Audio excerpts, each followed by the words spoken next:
Do you remember this? If you don't worry, you weren't missing much. This was what the job search looked like for many back in 1998 when our journey began. And we thought there must be an easier way. Since then, each year, our team has grown, welcoming those we call life changer specialists in all aspects of the working world. To become what we are today, GI Group Holding, a trusted employer and advisor to the world's most pioneering companies, offering an ecosystem of integrated HR solutions, which help customers attract the best talent, adapt and focus on their business, based around giving people the opportunity to grow and realize their dreams. And this is how we became one of the largest HR companies in the world, with hundreds of branches and offices across Europe, Asia, and the Americas.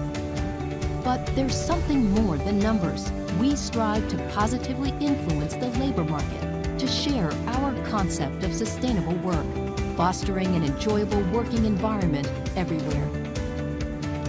Are you ready to shape the future? We are here to change people's lives. We are more than work.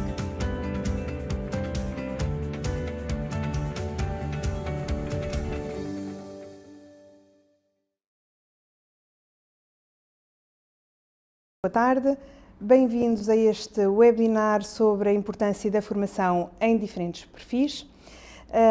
O meu nome é Ana Lambelho, eu estou aqui em nome da Leiria Business School, que convidou a G Group Holding para este webinar com o objetivo de refletirmos sobre a importância da formação em diferentes perfis, das oportunidades que o reskilling e o upskilling podem trazer para os trabalhadores das várias áreas. A Leiria Business School é uma escola de negócios que está sediada em Leiria, que tem naturalmente uma especial preocupação com as questões da formação profissional e da formação ao longo da vida. Na nossa gênese está uma forte ligação com as empresas, com o setor industrial e também empresas do setor comercial. E a formação reveste aqui uma especial importância na medida em que trabalhamos com empresas e para as empresas, e daí que esta conectividade nos permita também ajustar em cada momento a formação às necessidades das empresas e dos profissionais que nos procuram. Por assim ser, este convite à G Group Holding foi algo quase natural, na medida em que, enquanto empresa que se posiciona no mercado do recrutamento, está particularmente sensível a esta questão da formação. Eles aceitaram desde a primeira hora o nosso convite e, inclusivamente, disponibilizaram a sua casa para fazermos este webinar, o que muito lhes agradeço. E estamos então hoje aqui com os nossos convidados, o Nuno Cochicho, que é Business Director da G Group, especialista em recursos humanos com mais de 20 anos no setor do recrutamento, lidera a principal linha de negócios do grupo em Portugal, que é dedicada tanto ao trabalho temporário como ao trabalho permanente. Muito obrigada. Também connosco o André Salgueiro, Business Director da Wiser e da Kibit Portugal. Também tem uma vasta experiência, mais de 15 anos de experiência na gestão de recursos humanos, um profundíssimo conhecimento e especialização no mercado de Search and Selection em Portugal. É responsável da Wiser e da Kibit em Portugal, as duas linhas de negócio orientadas, respectivamente, para o recrutamento de quadros médios e superiores e também a Kibit para o recrutamento especializado de profissionais no setor das tecnologias de informação e da comunicação. Então, hoje, o tema da nossa conversa é a formação e este título do nosso webinar fez-me, desde logo, refletir e pensar numa primeira pergunta para iniciarmos, que é a seguinte: nós neste momento temos a entrar no mercado de trabalho a geração mais preparada de sempre, aquela que tem mais qualificações académicas e também formação técnica. Se calhar começava por si, André, afinal, qual é a importância da formação inicial, da formação base, para a entrada no mercado de trabalho? Antes de mais, boa tarde, Ana, boa tarde, Nuno. Em relação à questão da formação, é efetivamente crucial no mercado de trabalho. Estamos a falar de um mercado, mesmo em Portugal, é cada vez mais complexo, é cada vez mais dinâmico, está com uma exigência do ponto de vista técnico também cada vez maior, e isso obriga a que efetivamente a base académica tenha aqui um papel fundamental no arranque de qualquer carreira, seja os mais jovens, seja alguma formação também que possa ser intermédia, mesmo num passo de gestão de mudança de carreira, acaba por ter aqui um papel fundamental. Dota efetivamente os profissionais ou os futuros profissionais, os jovens ainda que estão a arrancar a carreira profissional, de competências, de conhecimento que efetivamente vai ser uma base essencial para aplicarem nos novos projetos, independentemente da área de especialização. Ajuda também a ter um overview muito mais transversal do que pode ser o mercado de trabalho, não só na área em que vão trabalhar, mas no que seja um ecossistema mais global, do ponto de vista das áreas com que venham a interagir. E estamos a falar de um país, Portugal neste momento, em que supera o que é a média de licenciados mesmo da União Europeia. Portanto, há mesmo em Portugal um investimento forte nesse âmbito, porque há uma consciência de que o fator formativo académico, independentemente do grau académico, tem aqui um papel crucial na entrada no mercado de trabalho, na competitividade que se vai adquirir também no próprio mercado de trabalho, nomeadamente para algumas áreas específicas e do ponto de vista técnico mais complexas, e portanto ter aqui um papel e um posicionamento num mercado em que a experiência ainda é bastante curta, mas que permite já ter aqui uma adaptação muito mais rápida também ao contexto do mercado de trabalho. Muito bem. Oh, Nuno, mas não é só ao nível dos quadros médios e superiores que a formação pode ser importante. Mesmo a formação inicial de entrada no mercado de trabalho, nós temos áreas em que mais técnicas mais práticas, se quisermos, como condutores, empilhadores, soldadores, eletricistas, em que as empresas têm uma grande dificuldade de encontrar trabalhadores com este tipo de perfil. Como é que as empresas estão a conseguir debelar esta dificuldade? Sim, Ana. Para lhe poder responder, vou voltar à sua primeira questão. Quando refere que esta geração está mais qualificada, na minha opinião, nem sempre termos pessoas mais qualificadas, estamos alinhados àquilo que o mercado precisa. E isso leva-me então à resposta à questão que me colocou, que é, efetivamente, Portugal tem uma escassez de perfis mais técnicos, serralheiros, soldadores, canalizadores, eletricistas, que são áreas altamente valorizadas hoje em dia, e as empresas recorrem à AGI Group na expectativa de que, através de uma base de dados vasta que nós temos, possamos identificar estes candidatos. Estes perfis são pessoas que não estão desempregadas, portanto, torna-se para nós um desafio, e muitas vezes nós temos que fazer quase que uma pesquisa direta destas pessoas para conseguirmos apresentar. Mas, mesmo conseguindo encontrar alguns destes perfis, existe uma escassez muito grande. Daí eu considerar que é importante o país repensar um pouco na formação técnico-profissional, que nos poderia ajudar a colmatar de outra forma esta escassez que existe. Muitas vezes, se calhar, os jovens não têm a noção do quão valorizadas são essas profissões. Se calhar há aqui um nicho de mercado para ainda sem dúvida, fazerem... Hoje em dia ainda continua a haver muito a expectativa de que os jovens têm que tirar um curso superior, tem que ser um curso superior na área da economia, gestão, direito, psicologia, quando estas áreas são muito importantes e, por vezes, até melhor remuneradas do que estes cursos que eu acabei de referir. Portanto, eu acho que há que mudar aqui um pouco a mentalidade e dar a oportunidade dos jovens, em contexto escolar, terem acesso a esta informação para depois eles poderem decidir melhor. Mas, André, ainda pegando um bocadinho nesta ideia da formação base, também me parece que mesmo ao nível das áreas de tecnologias, que existe falta de jovens em alguns cursos, em algumas áreas. E que depois, naturalmente, as empresas procuram e elas não chegam. O que fazer? Exatamente. Sim, antes eu diria, de pensarmos aqui em falta de recursos, temos que pensar também que é um problema muitas vezes estrutural. Nós somos um país de 10 milhões. Portugal é um país com uma oferta e com uma população ativa comparativamente com muitos países na Europa, nem vou para fora da Europa, mas, portanto, que nós não temos uma dimensão de talento, efetivamente, de resposta neste momento em algumas áreas à procura que existe. A tecnologia é a número 1, neste momento eu diria em que há uma procura muito grande, há um investimento estrangeiro em Portugal muito forte também nesse âmbito e não temos talento suficiente para colmatar efetivamente todas essas ofertas. E, portanto, o que é que está a acontecer? Acaba por haver aqui alguma especialização dentro da própria tecnologia e, portanto, estamos a falar aqui muito rapidamente dois exemplos. Estamos a falar, por exemplo, de uma área de cybersecurity, estamos a falar de uma área de análise de dados. Portanto, são áreas em que nos últimos anos, e a perspectiva é que tenham efetivamente também aqui um crescimento muito grande, como também a área de inteligência artificial, em que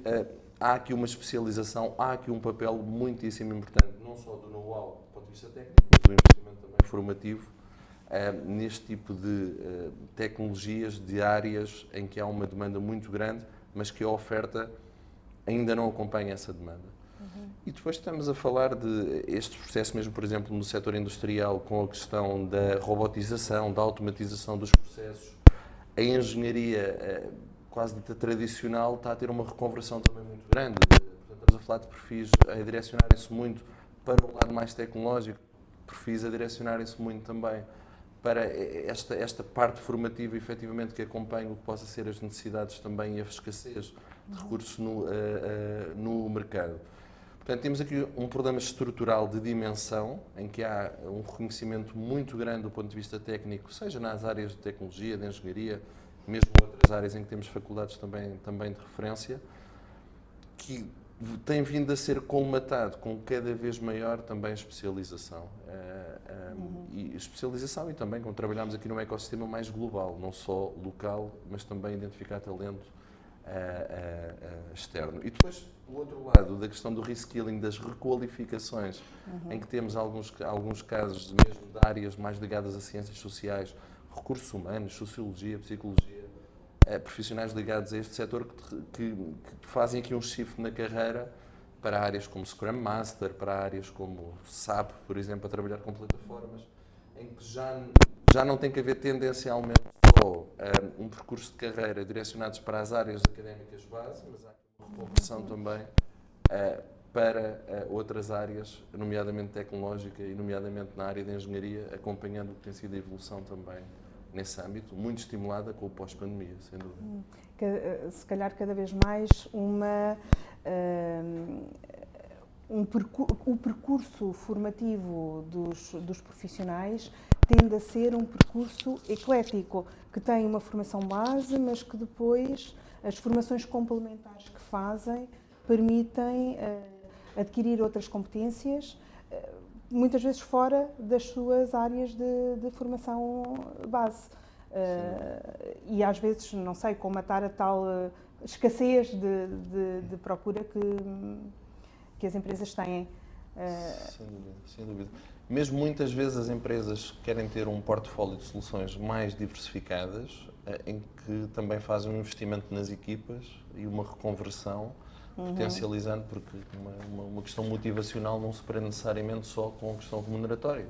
O plano de carreira, o plano formativo, desenhar efetivamente o que possa ser esse tal percurso eclético ao longo dos anos para um profissional é extremamente valorizado e nós claramente nos processos fazemos quadros médios, quadros superiores, envolvam ou não aqui alguma direção, alguma liderança, notamos que isso cada vez é mais valorizado também pelos próprios candidatos. Nuno, o André estava a falar mais da questão dos quadros médios e superiores e dessa importância das outras componentes para além do salário e ao nível dos quadros menos qualificados. Essa preocupação também existe nas empresas? Eu creio que começa a existir cada vez mais, derivado ao facto de existir uma escassez destes perfis. Mas as empresas são fundamentais na qualificação e requalificação de profissionais. A GI Group, no segundo semestre, vai adicionar ao seu portfólio de serviços a área da formação técnica, portanto, a GI Training vai apostar em 3 áreas que sentimos que existe necessidade no mercado. Portanto, será a formação na área da higiene e segurança, muito vocacionada para a condução de máquinas, porque sentimos que existem muitos jovens a querer entrar no mercado da logística e outras áreas, mas que sem um certificado de empilhador não podem trabalhar. Teremos também a área das línguas, porque efetivamente temos recebido no nosso país muitos imigrantes e a barreira da língua tem dificultado, portanto achamos que devemos ajudar estas pessoas porque serão melhor integradas. E também a área de formação a nível de informática. Para já são estas 3 áreas, temos como objetivo depois ir formando naquelas áreas que o mercado necessita, sendo certo que esta formação que a GI Training vai dar é uma formação acreditada pela DGERT, portanto consideramos que será fundamental para qualificar os candidatos e colaboradores que chegam até nós. Claro, sem dúvida. Portanto, isso permite-lhes adquirir alguma formação mais que os adapte a novos desafios e, eventualmente, até mudarem de carreira, ou não?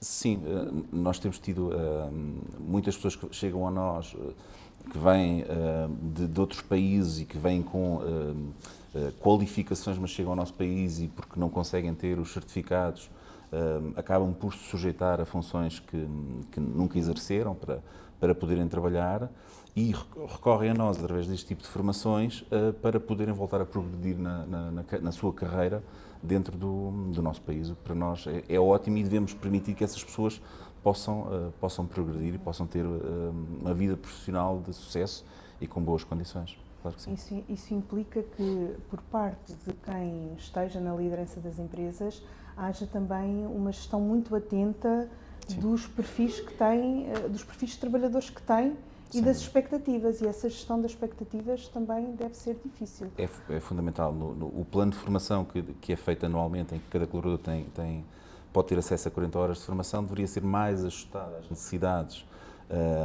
das pessoas para podermos qualificar, mais do que estarmos agarrados a que temos que dar 40 horas de formação. Porque, possivelmente, se investíssemos mais na formação, não iríamos ter esta escassez de determinados perfis que temos atualmente. Portanto, acho que deveria ser mais ajustado às necessidades e não tanto a um imperativo legal que nos obriga a formar todas as pessoas 40 horas. E aquela questão, agora o André, porque isto são questões transversais aos vários segmentos, digamos assim, aos vários perfis, a questão do plano de carreira, que também é essencial para as empresas conseguirem reter os seus quadros e que sempre existirá, mas minimizar a competição entre profissionais que são escassos. Não é? As empresas competem muito pelos trabalhadores, quando existe escassez, e a formação aqui, ou o plano de formação, não sei se é tido como uma âncora que as empresas utilizam ao nível dos quadros médios e superiores. Sim, sem dúvida. Podemos olhar, eu diria, para 2 caminhos a nível de plano de carreira, nomeadamente o papel da formação. Um caminho do ponto de vista de certificação, do ponto de vista de acreditação de algumas áreas específicas, que é legalmente exigível, efetivamente, que tenham esse tipo de certificação, independentemente de ser ou não no setor tecnológico, portanto, transversal. E depois podemos olhar para quem gera, para quem dirige, para quem lidera, efetivamente, as organizações e que procura encontrar uma formação e um tipo o suporte académico que dê ferramentas, que dê competências complementares ao que é o dia-a-dia, o que pode ser, efetivamente, a aprendizagem com a chefia direta ou mesmo com as próprias equipas que gerem, mas que dê essas ferramentas, dê esse suporte a estarem preparados para gerir, para atuarem, para conseguirem estar num mercado que está, de facto, muito acelerado, está muito dinâmico e, portanto, procurarem desde a questão dos MBAs, desde a questão de pós-graduações, especificamente em algumas áreas, porque podermos ter potenciais futuros diretores, potenciais futuros managers responsáveis de algumas áreas em que algumas competências não as tenham totalmente desenvolvidas. Estamos a falar de uma área financeira, estamos a falar de uma área de compras, estamos a falar mesmo de uma área de recursos humanos, que a formação académica e que o conhecimento, efetivamente, que vão absorver com uma formação, eu não diria desenhada à medida, mas muito mais aproximada com o que é a real necessidade, vai ser claramente um fator importante de valorização no próprio plano de carreira. Nos processos de recrutamento, principalmente para primeiras linhas de gestão que nós desenvolvemos, claramente o candidato não procura um projeto de 1 ano, 2 anos, portanto, quer um projeto com sustentabilidade, com longevidade. E muito sustentado no que é expectável da própria organização ou potencial futuro empregador que está a contratar, espera do percurso, mas também as ferramentas que vai conseguir disponibilizar. E aqui a formação tem um papel crucial, e tem que ser uma formação, é uma aprendizagem contínua, portanto, ao longo, efetivamente, do que pode ser o crescimento do profissional. Para quadros superiores isto é mais visível, nomeadamente em funções transitórias, por exemplo, um team leader, um manager que está a evoluir para uma função de direção de primeira ou de segunda linha, mas também aqui, claramente, é um ponto que é muito valorizado e o mercado é muito exigente também nesse âmbito. Portanto, às vezes, uma decisão de um candidato por um ou outro projeto pode ser em função também do que, a nível formativo, a nível académico, a nível técnico-profissional, o que o empregador poderá disponibilizar num futuro próximo ao potencial candidato. Muito bem. Relativamente a este sentimento, então, que os vários perfis têm relativamente ao empregador, uma das sensações que eu tenho é que os candidatos pesquisam muito sobre os potenciais empregadores. Quando se candidatam a um emprego, já têm essa visão mais ou menos clara daquilo que os empregadores oferecem. Será que os empregadores têm essa noção, digamos assim, e se preparam para isso? Refiro-me não só aos quadros superiores, mas às empresas, aos quadros de nível mais baixo, mais técnico. Sim, os colaboradores, ou seja, pesquisam muito a empresa em si, pesquisam as condições, e esta questão da formação e da formação contínua é algo que as pessoas dão grande importância hoje em dia.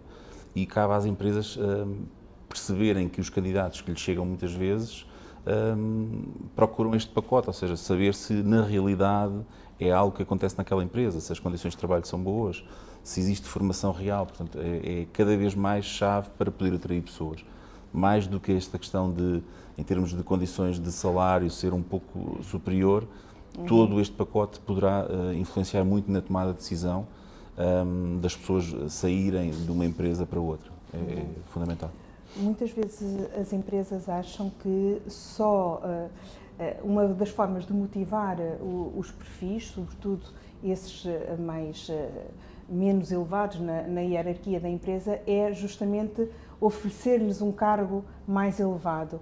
Mas muitas vezes esse cargo mais elevado não corresponde a oferecer competências, formação nessa área. E nós vemos alguns profissionais que são muito bons técnicos, mas quando são colocados em posição de chefia, porque não tiveram essa formação, por vezes não são bons chefes, e as empresas perdem um bom profissional, um bom técnico, sem ganharem um bom líder. Não sei se... Sim, a progressão de carreira deve estar sempre associada a um plano de formação correto, porque podemos querer promover alguém para motivar e porque a pessoa apresentou resultados que merece ter essa progressão, mas tem que haver, de parte a parte, consciência daquilo que a empresa deve investir na pessoa.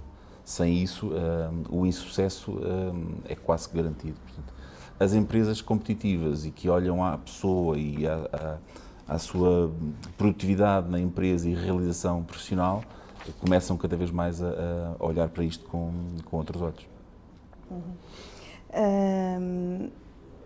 A formação ao longo da vida é um fator de felicidade e o trabalho, a felicidade no trabalho é importante. Nós víamos as estatísticas, não é? Que Portugal não era um país onde os trabalhadores se sentissem mais felizes no trabalho, embora todos nós reconhecemos que temos condições muito boas de contexto, de clima, de organização, até de qualidade de vida. E os estrangeiros que procuram o nosso país reforçam essa ideia de que teríamos tudo para termos trabalhadores felizes no trabalho. Será que nos está aqui a faltar dar um acento tónico na formação para contribuir para esse bem-estar nas organizações, Nuno? Considero que sim, considero que é fundamental, ou seja, o mundo tem evoluído, as pessoas são postas à prova, têm desafios novos, portanto, acredito que com formação ajustada as pessoas poderão ser muito mais felizes no local de trabalho e considero que é crucial que tal aconteça. E as empresas que estiverem atentas a isto serão aquelas que vão ter sucesso e que vão conseguir atrair os melhores trabalhadores. Portanto, aquela questão da escassez não é algo que se resolve de um dia para o outro, mas empresas bem preparadas e atentas não vão ter tantos problemas como outras que não investam na formação. E André, as nossas empresas estão atentas a isso, da sua percepção, do conhecimento do mercado? Sim. Eu acho que sim, estão cada vez mais atentas, mas eu recorria um pouco, a Ana estava a colocar a questão, o que é que também se calhar falta para darmos esse tal acento. Eu acho que já o estamos a começar pela base, que é aí que temos que começar, que é a nível académico, e portanto termos boas faculdades bem preparadas, faculdades que sejam uma referência também, pelo menos a nível europeu, e claramente aí temos feito um percurso muito interessante e já estamos a ter muitos estrangeiros também que já inclusive vêm estudar para Portugal, que é um fenómeno, eu diria, relativamente recente, mas é simbólico do que tem acontecido, do que tem sido esta evolução a nível académico. Depois, por outro lado, efetivamente, nós encontramos aqui também uma série de desafios em que nós temos todas as condições, eu diria, demográficas não, porque se fôssemos mais, certamente teríamos aqui também mais talento disponível, mas a nível de clima, a nível geográfico, a nível de segurança, que é algo cada vez também mais procurado por uma série de estrangeiros que chegam a Portugal, e mesmo a nível económico temos visto que a performance tem sido, agora neste passado recente, também bastante interessante, de facto comparativamente mesmo a algumas economias da União Europeia. Agora, a formação tem um papel importante sim, e deve ser vista claramente não de cima para baixo, mas mais de baixo para cima, e envolver toda a gente desde a base até à gestão, porque aquilo que o Nuno dizia no início, e de facto concordo, Portugal ainda é um país que olha muito para a obrigatoriedade legal de ter o cumprimento de 35 anos, agora 40 horas de formação.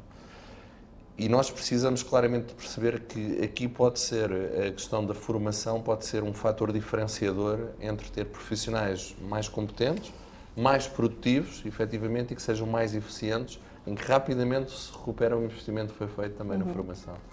E, portanto, eu acho que tem que partir da envolvência desde a base até ao topo, portanto, haver aqui uma comunicação partilhada quando se está a definir um plano de formação, quando se está a definir uma estratégia também do que possa ser um plano de carreira, ter sempre as duas coisas muito ligadas e conseguir efetivamente depois investir nos colaboradores. Uns vão ter mais potencial, por exemplo, de liderança, outros não o terão, nem todos terão que efetivamente gerir equipas, mas perceber onde é que está o talento, onde é que está o potencial e como é que a formação vai conseguir potencializar de facto esse talento.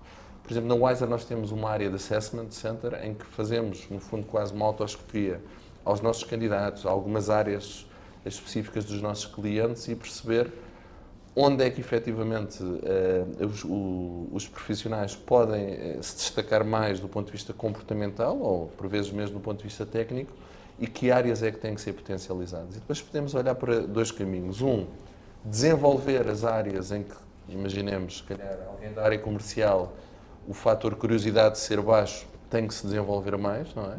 Porque estamos a falar de uma área com uma intensidade de desenvolvimento de negócio muito forte, uma comunicação também muito assídua e perceber onde é que pode efetivamente haver aqui o valor acrescentado desses profissionais a nível de potencial e como é que vamos conseguir pegar nisso e pôr também no nível seguinte e identificar aqui os talentos, porque depois vamos ter que trabalhar do outro lado, que é não só na identificação do que possa ser e do investimento na formação, mas depois versus retenção para garantirmos que, de facto, os melhores talentos e com o maior potencial também não deixam a organização, muitas vezes porque se calhar queriam ter aquela certificação que não tiveram, sentiam-se preparados para uma função de gestão, mas a empresa não quis investir e perceber se eles já estariam ou não preparados para gerir, liderar equipas, liderar áreas de negócio e, portanto, aqui claramente a formação tem um papel crucial, cada vez mais.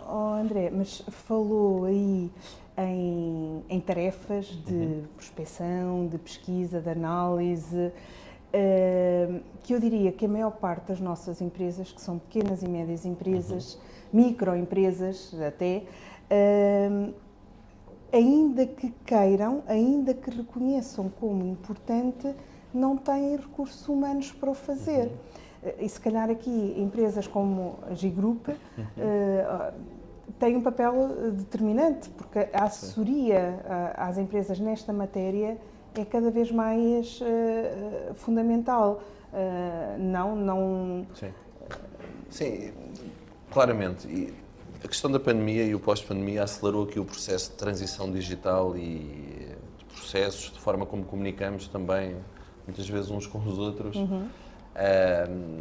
E o tecido empresarial português, muito sustentado em PMEs, teve alguns desafios. Okay? Claramente que o valor que nós temos notado, temos conseguido dar às empresas é às vezes reorganizar um bocadinho as ideias e perceber que áreas é que podem estar a ser mais ineficientes, perceber, porque será tudo maioritariamente orgânico, equipa. Okay? As pessoas estão nas áreas certas, não estão satisfeitas efetivamente nas áreas em que estão a trabalhar, já sinalizaram uma intenção de, dentro da própria empresa, experimentarem áreas diferentes e conseguirem aqui trabalhar segmentos, dinâmicas de negócio diferentes.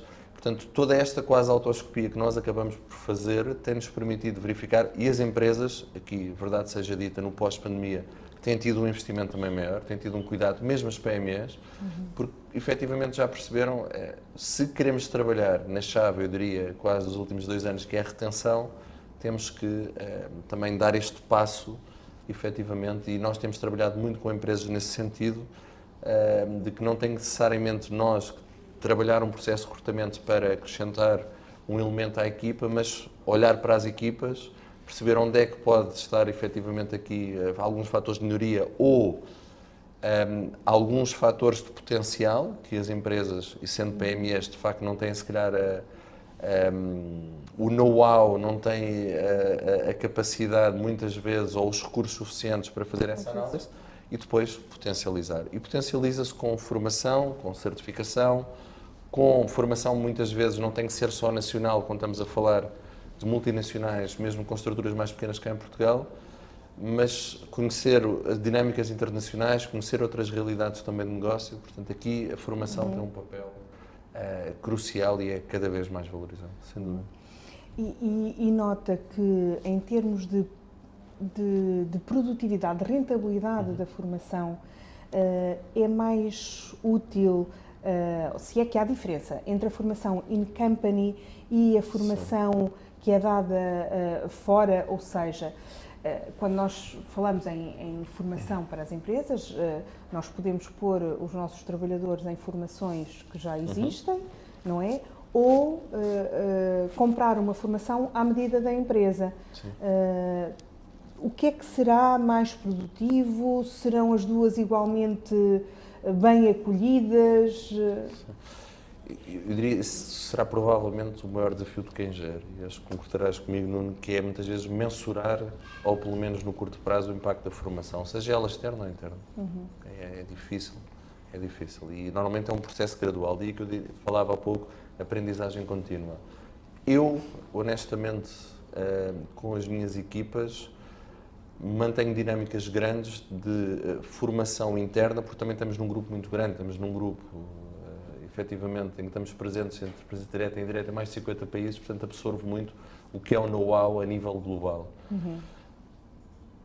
Mas por vezes pode ser redutor, porque uma formação externa, quando bem desenhada, quando bem com uma realidade boa das equipas, das empresas, de quem sejam os formandos, pode ser bastante impactante, porque vai trazer muito valor de fora, vai trazer uma visão disruptiva, vai trazer um know-how diferenciador do que possam ser já processos implementados ou standardizados independentemente do país, ser em Portugal, ser... Eu interajo com colegas da China, do Brasil, do UK, portanto é transversal, mas ir também lá fora e customizar com o que possa ser a necessidade, eu acho que só gera valor e cria aqui um pensamento disruptivo. Eu acredito que são complementares, sendo que eu acho que a formação à medida tem mais impacto nas organizações e nas pessoas. Portanto, acho que ter em conta a realidade de cada empresa e fazendo programas à medida será mais produtivo.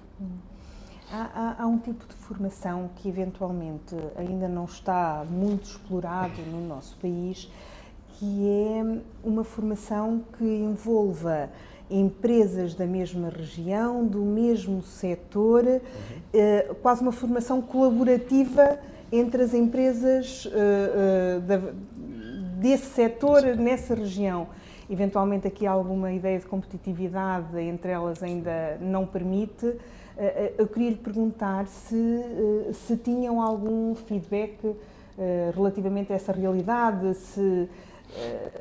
Creio que será um pouco mais complicado de concretizar, não é impossível, pensando um pouco na realidade de Leiria, onde há muito o setor vidreiro e dos moldes. Do plástico.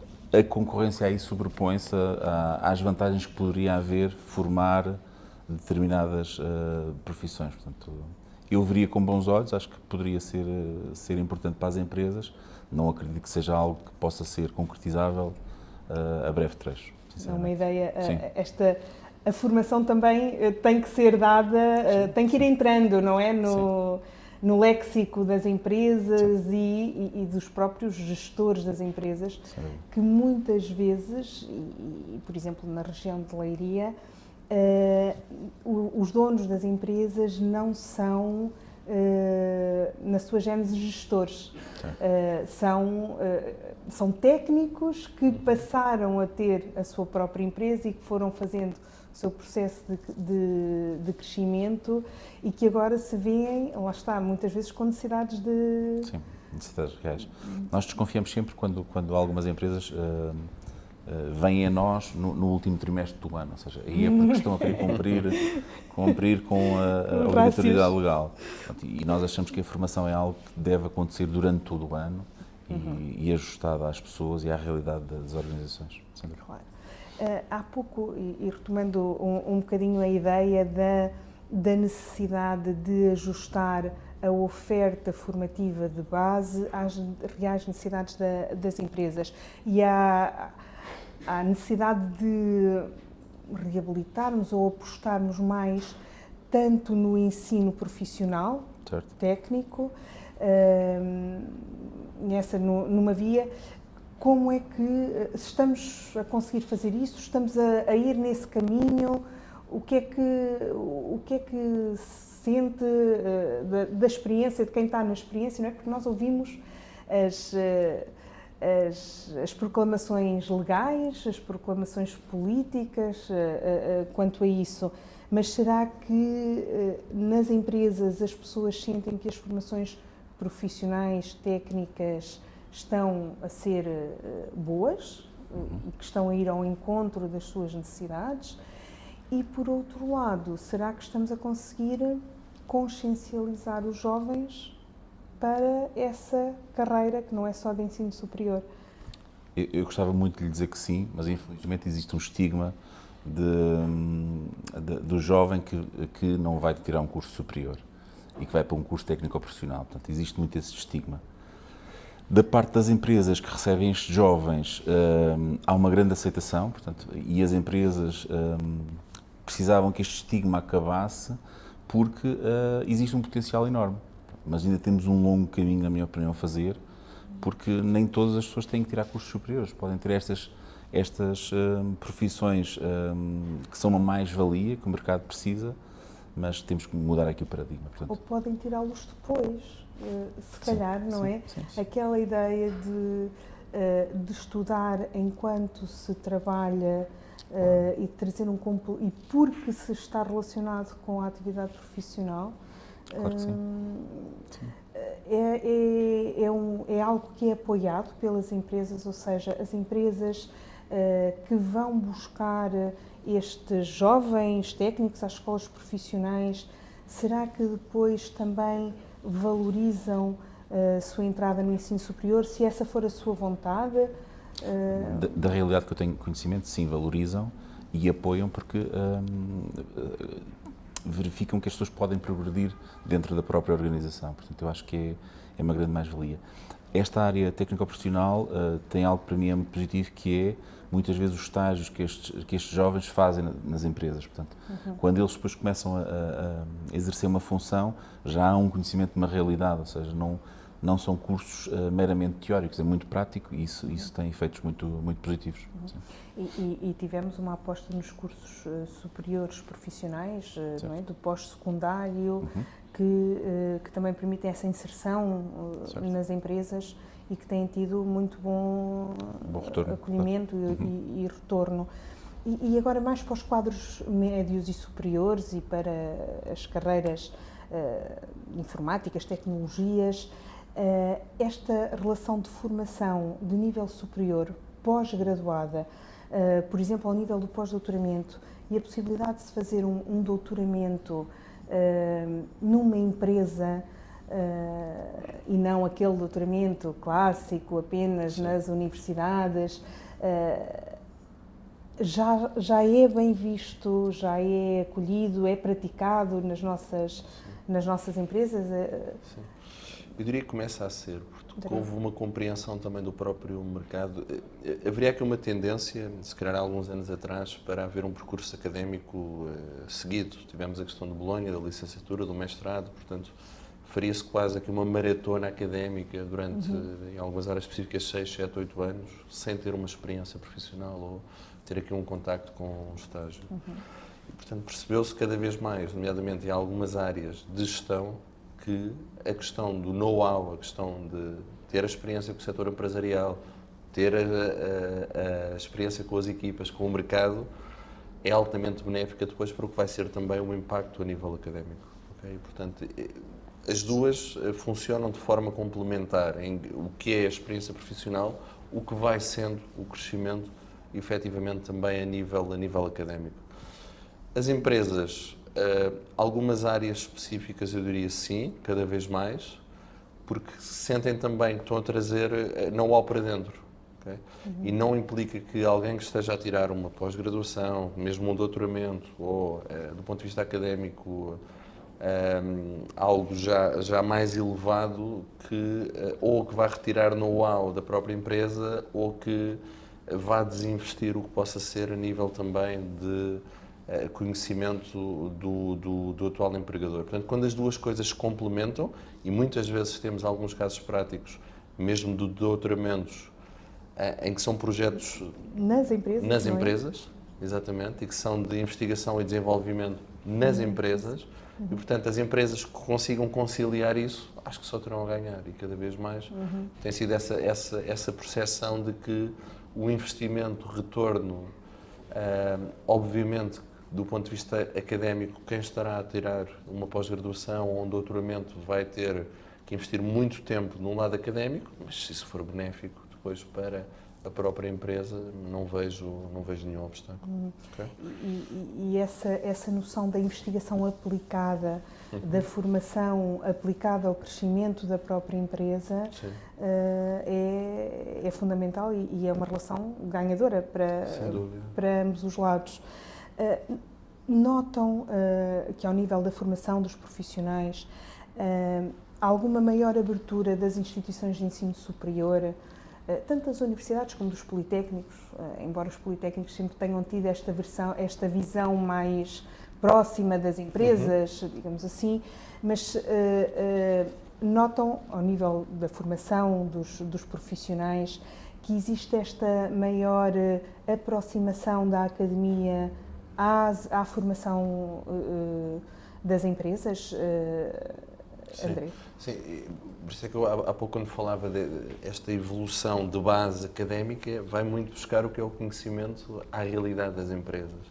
Ou seja, não ser um plano académico standardizado, mas ser um plano académico adaptado a duas realidades. Empresarial, portanto, o que é especificamente o tecido empresarial português, e depois o contexto de mercado, adaptado ao que possa ser, o que seja atualmente ou o que possa vir a ser expectável acontecer a nível de mercado.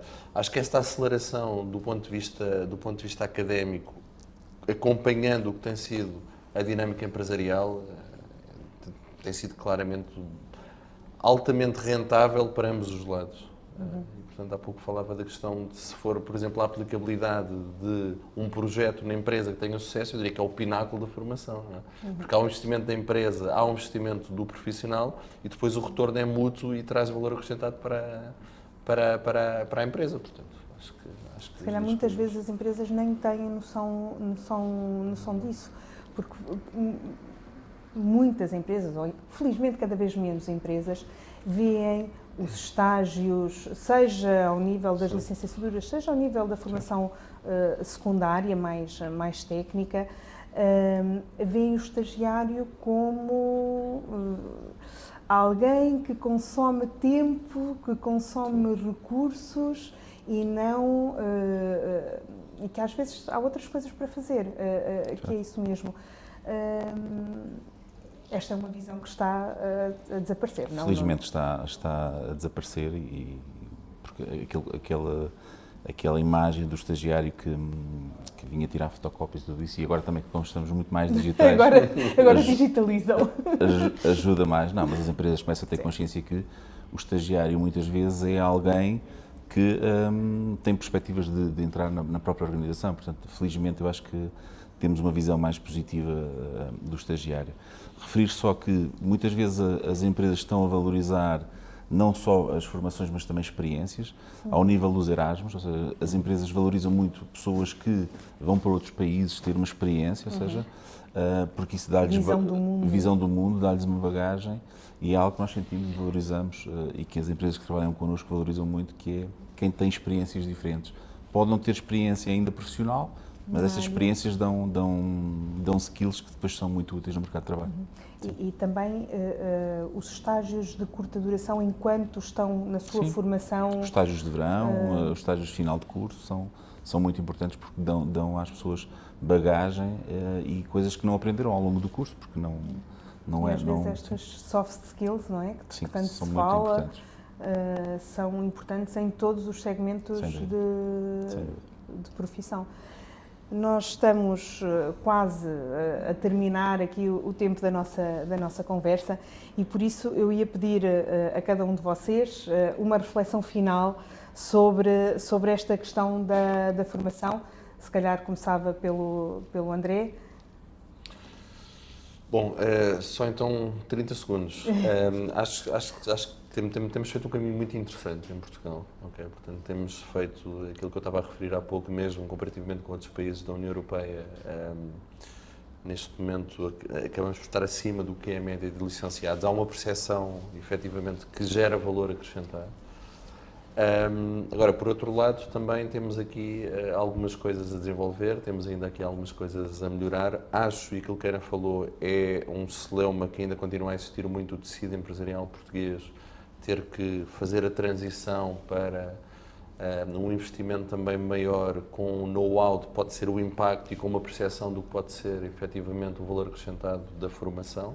E a formação não tem que ser necessariamente uma formação executiva, não tem que ser uma formação high level, mas é muito de trabalhar do lado da retenção e qualificar as áreas, os profissionais, onde eles efetivamente podem gerar valor e onde eles se sentem realizados e motivados. E, portanto, eu diria, esse será nos próximos anos, eventualmente, aqui o grande desafio do ponto de vista da formação enquanto empresa e depois do lado académico continuar-se a acompanhar este ritmo, de facto, bastante acelerado que tem sido este processo de transformação digital.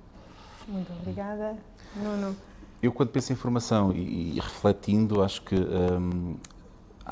penso nas vantagens da formação e as duas que para mim são mais importantes é a produtividade, porque se os empresários pensarem que o investimento na formação vai levar à produtividade, vai haver mais formação e a tal formação ajustada. E a segunda vantagem muito importante para mim é a realização pessoal e profissional das pessoas, porque a formação vai-lhes permitir progredirem na sua carreira e vão ser pessoas que vão estar mais felizes com a sua vida e mais realizadas. Portanto, creio que são as duas vantagens que acho que serão mais importantes. Muito obrigada a ambos. Por esta profícua conversa sobre formação profissional. Da nossa parte, e não havendo questões da nossa audiência, resta-me desejar a todos um bom final de tarde, agradecer a companhia aí desse lado e para qualquer questão estamos naturalmente ao dispor, tanto a Leiria Business School como a G Group Holding. Façam o favor de nos acompanhar as nossas atividades. Muito obrigada a ambos e obrigada a todos. Obrigado.